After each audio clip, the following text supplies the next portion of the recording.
Hello friends, আমি প্রিয়া নাইয়া চলে এসেছি তোমাদের সামনে আজকে একটা অন্যরকম ভিডিও নিয়ে, মানে অন্য স্বাদের। সবসময় একই রকম তো ভালো লাগে না, সবসময় রিলস ভিডিও কি ভালো লাগে। তাই আজকে দিচ্ছি তোমাদের সামনে একটা নতুন ভিডিও নিয়ে। নতুন নতুন তো একটু অসুবিধা হচ্ছে, মানিয়ে গুছিয়ে নিয়ে নিও, অ্যাডজাস্টমেন্ট করে নিও। আজকে যাচ্ছি আমি আমার দিদির বাড়ি, মানে আমার মেজো দিদির বাড়িতে। ওর বাড়িতে পুজো রয়েছে, তোমরা নিশ্চয়ই সাউন্ড শুনতে পাচ্ছ, মন্ত্র পাঠ হচ্ছে। একটু অ্যাডজাস্ট করে নিও, একটু অসুবিধা হচ্ছে জানি, তাও একটু মানিয়ে নিও। এই যে টিকিট কাটতে চলে এসেছি, আমি চাইনি, আমার দিদির মেয়ে গেছে টিকিট কাটতে। ওকে বললাম যা গিয়ে একটু টিকিটটা কেটে নিয়ে আয়, তো ও গেল টিকিটটা কাটতে। এই যে দেখো টিকিটটা কাটা হয়ে গেছে। এবার যাবো গুটি গুটি পায়ে স্টেশনের দিকে। স্টেশনে গিয়ে কিছুক্ষণ ওয়েট করতে হবে, বেশিক্ষণ না, জাস্ট একটুখানি টাইম ওয়েট করলেই ট্রেনটা চলে আসবে। স্টেশনের কাছে গিয়ে দাঁড়াবো, তারপরে তো ট্রেনটা আসবে। অনেক দিন পর যাচ্ছি জানো আজকে দিদির বাড়ি। সেই বিয়ের সময় গেছিলাম, মানে বিয়ের সময় না, সরি, বিয়ের আগে গেছিলাম। আর বিয়ের পরে এই প্রথম ছেলেকে নিয়ে যাচ্ছি, প্রায় ধরো 4 বছর পর যাচ্ছি মেজদির বাড়ি। ওর বাড়িতে পুজো রয়েছে, তো আমি, আমার বড় দিদি, আমার বড় দিদির মেয়ে আর আমার ছেলে, আমরা 4জনে মিলে যাচ্ছি ওর বাড়িতে। এই যে স্টেশনে দেখো, স্টেশনে দাঁড়িয়ে আছি আমরা ট্রেন আসার অপেক্ষা।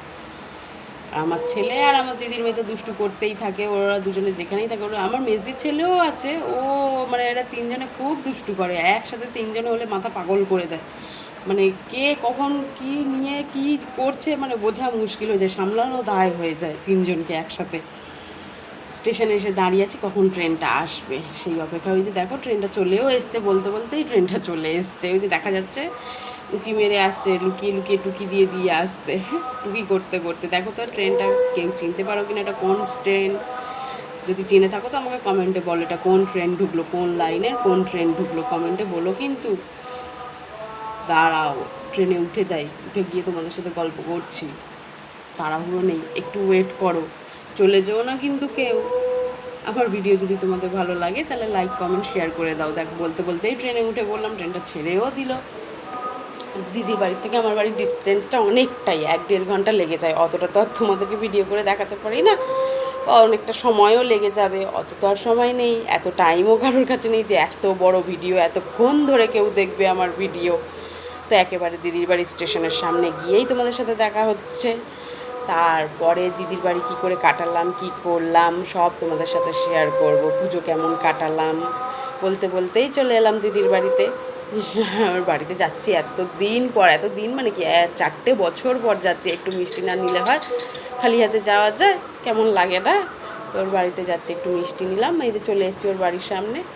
ওই দেখো ছুটতে ছুটতে নাইট করে আসছে একজন, ওটা হচ্ছে আমার মেজদি।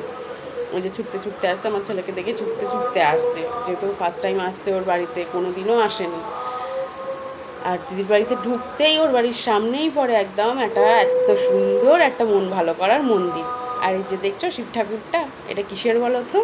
এটা মাটির, আমার মেজদি বোন নিজে বানিয়েছে, ওর নিজের হাতে বানানো, আমার জামাইবাবু বানিয়েছে। কত সুন্দর লাগছে না? খুব সুন্দর বানিয়েছে। কেউ দেখে বুঝতে পারছো যে এটা মাটির? আলপনারও দিয়েছে আমার দিদি, ও খুব সুন্দর আঁকতে পারে, ভালো ডিজাইনও করতে পারে। আর এই যে দেখো এই বাঁদিকে উনুন, এখন সবার প্রায় প্রয়োজন পড়েছে এই জিনিসটার, তাই না? ওর বাড়িতে আঁকা করাই রয়েছে। গ্রামের দিকে এটা সবার বাড়িতেই থাকে, কমন, এটা কোনো নয় যে থাকে না, কিন্তু আমাদের ওদিকটাতে হয়তো থাকে না, কিন্তু এখানে সবার বাড়িতে থাকে উনুনটা। প্রত্যেকের বাড়িতে দেখতে পাবে এই উনুন, গ্যাসও থাকে প্লাস উনুনও থাকে। তাই গ্রামের দিকে, কলকাতায় যত অসুবিধা হয়, কিন্তু গ্রামে অত লোকের কোনো অতটা অসুবিধা হয় না। লকডাউনে কি এতে কি খুব কম অসুবিধা হয়।